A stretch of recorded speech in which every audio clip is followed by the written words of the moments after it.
नमस्कार दोस्तों। आज मैं जो भारत नेपाल के बीच जो विवाद है क्यों है, इसका सलूशन किस प्रकार किया जाए, उसी पर मैं अपना विचार व्यक्त करूँ। मैं आपको बता देना चाहता हूँ कि जो भारत और नेपाल के बीच में जो विवाद उत्पन्न हुआ है वो जो काला पानी लिपुलेख धारा जो भारतीय क्षेत्र में है, ये सदियों से है। इसी पर ये विवाद उत्पन्न हो गया। जो ओली और प्रचंड जी जो अभी साझा सरकार बनाए हैं नेपाल में, उनका कहना है कि काला पानी लिपुलेख और लिपिधारा नेपाल का क्षेत्र है। मैं आपको बता देना चाहता हूँ कि जो काला पानी लिपुलेख और लिपिधारा का जो संबंध है आज से नहीं सदियों से रहा है। और ये मैं आपको बता देना चाहता हूँ कि बहुत पहले से ये भारत का अंग है। इसी पर एक शेर भी कहा गया है, अगर फुर्सत मिले तो पानी के तहरीरों को पढ़ लेना, हर एक दरिया हजारों साल का अफसाना लिखता। मैंने ये बता रहा हूँ कि जो लिपुलेख, काला पानी और लिपिधारा है, हजारों साल कितनों सदियों से भारत का अंग रहा है। ये किसी से छिपा हुआ नहीं है। अब काला पानी का जो ये महत्व भी है कि जब 1962 के युद्ध जब भारत चाइना में हो रहा था तो ये काला पानी ही क्षेत्र था जहाँ पे भारतीय सेना डटकर मुकाबला चीन के सेना से मुकाबला कर रहे थे। भारत माँ के सपूत जो थे मुकाबला कर रहे थे और इसमें बहुत हद तक इनको सफलता भी मिली। और जो तवांग का इलाका था, जो चाइना ने जो इस पर कब्जा भी कर लिया था, अंततः उसको काला पानी के कारण उनको वापस होना पड़ा था। दूसरी चीज़ की जो ओली ने 2019 में भी कहा था कि काला पानी से भारतीय सेना को हट जाना चाहिए, इस पर एक विवाद आ गया है। दूसरी एक चीज़ और है कि जो अग्निपथ योजना जो माननीय मोदी जी ने जो वापस ले लिया है, जो नेपाल के सहमति के बिना ले लिया है, ये उचित नहीं है। क्योंकि 1947 से में भारत नेपाल और ब्रिटेन में जो समझौता हुआ था सेना संबंधी, तो उस समझौता को उन्होंने तोड़ा है। तो ये मोदी सरकार की भी कमी है कि उन्हें उनसे परामर्श नहीं किया।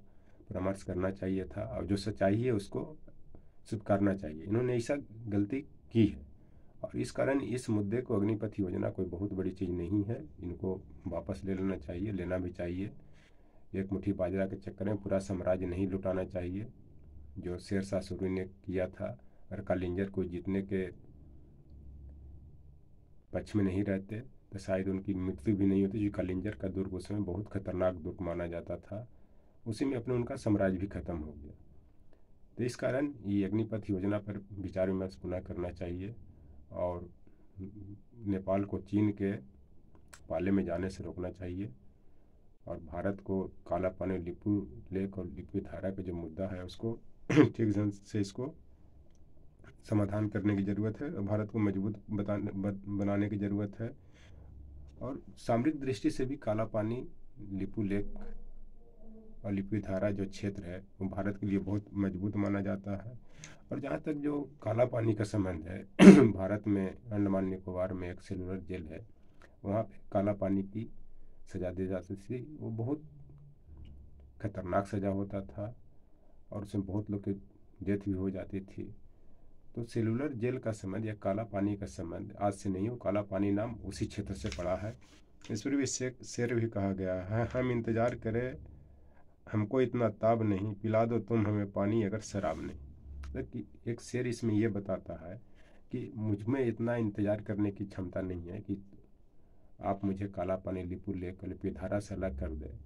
तो अगर अगर काला पानी, अगर आपके पास पानी नहीं है तब मुझे शराब ही पिला दे, जो अंग्रेज के टाइम में भी कहा गया था। तो इस चलते काला पानी का जो ऐतिहासिक महत्व आज तक बरकरार है, इसको कोई झुठला नहीं सकता है। और भारत, नेपाल और ब्रिटेन के बीच जो 1947 में जो समझौता हुआ था उसको इम्प्लीमेंट करने की ज़रूरत है।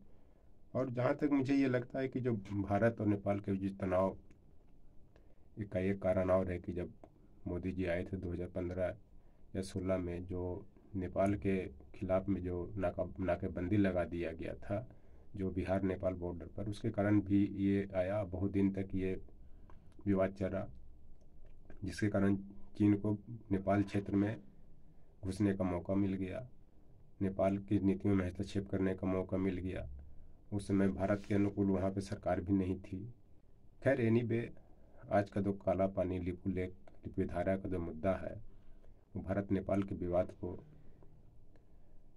के बीच बहुत गहराई पैदा कर दिया है। और ये क्षेत्र भारत का क्षेत्र है, इसमें नो डाउट रहना भी चाहिए। और जो पहले से पूर्वज जो मित्रता भारत और नेपाल के बीच में चलते आया है उसको बरकरार रखने की ज़रूरत है। और काला पानी का विवाद 1996 ईस्वी में महाकाली संधि के समय में उत्पन्न हुआ था। शायद उस समय माननीय प्रधानमंत्री वाजपेयी जी ही थे जिन्होंने नेपाल और भारत के बीच संबंध को मजबूत करने के लिए महाकाली संधि भारत नेपाल के बीच में किया था। उसी समय से विवाद उत्पन्न होने लगा था और उसमें यह दिखाया गया था कि काला पानी जो है ये नेपाल का क्षेत्र है, ये भारत का क्षेत्र नहीं है। वहीं से विवाद उत्पन्न हुआ। आपने जो अभी तिब्बत के लेकर के विवाद है उसमें 2003 में अगर माननीय प्रधानमंत्री वाजपेयी जी तिब्बत को चीन का स्वशासित प्रदेश घोषित नहीं करते तो शायद ये जो तवांग का विवाद है या लद्दाख का विवाद है या जो डोकलाम है या तंगसेके में जो विवाद हो रहा है वो सब नहीं उत्पन्न होता। क्योंकि जब कोई देश का लीडर, हमारे देश के लीडर प्रधानमंत्री होते हैं, अगर लीडर ये स्वीकार कर लेता है तो अगला देश को ये लगता है कि ये मुझे इस क्षेत्र को सुपुर्द कर दिया है, इसमें हस्तक्षेप नहीं करेगा। और तानाशाही के कारण चीन का जो है मन बढ़ते गया। उसके बाद देखा आपने तिब्बत में जो शांतिपूर्ण विरोध प्रदर्शन कर रहे थे उनको सर में टारगेट कर रहे गोली मारा गया, मैंने कि दहशत पैदा करना। वहाँ से उनके जो बौद्धिक बुद्ध धर्म गुरु जो दलाई लामा थे वहाँ से उनको भागना पड़ा, तवांग में शरण लिए, उसके बाद फिर धर्मशाला आए। इस तरह से आप देख सकते हैं कि कोई भी विवाद अपने खड़ा नहीं होता है। और काला पानी लिपू लेक लिपू धारा का जो विवाद है बहुत जटिल विवाद बन चुका है। अब अग्निपथ योजना के कारण भी एक वहाँ तिल का ताड़ बनाया जा रहा है कि भारत सरकार ने जो भी नेपाल के जो गोरखा रेजिमेंट के जो सेना में शामिल होते थे उनको हटा दिया गया है, क्योंकि तरह तरह से दुष्प्रचार किया जा रहा है।